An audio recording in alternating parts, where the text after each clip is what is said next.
पुरी रे कालबैशाखी प्रभाव रे प्रबल वर्षा है। विभिन्न स्थान रे वर्षा पवन होइछि। आज संध्या समय हठात आकाश मेघाच्छन्न हो पड़ता आरंभ हो जाता जोरदार वर्षा पवन।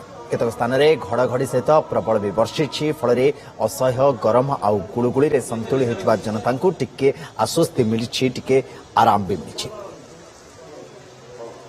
पूरी विरोची प्रदीप महांती आम सहित जोड़े। प्रदीप, राउरकेला भी आम आज संध्यार देखिले, एठी कटक भुवनेश्वर में देखिले, पुरी रे भी वर्षा होइछि। पुरी रे केतेबेले वर्षा आरंभ होला, केते समय पय हला, केते जोरे पवन होइछि?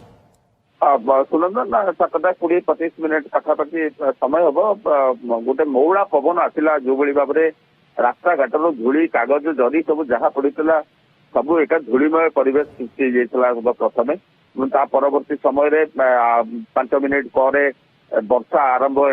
झिपि झिपि आरंभ है। जो पवन है सहित वर्षार भी वेग पड़ा सहित विद्युत सरबराह कटिगला, विद्युत विच्छिन्न होगला। प्रायतः 45 मिनिट धरिकी वर्षा रही। वर्षार तो पवन टोटाल ना, विद्युत आसीगला सहर सब अंचल प्रायतः वर्षा किंतु झिपि झिपि वर्षा लगी रही वर्तमान स्थिति।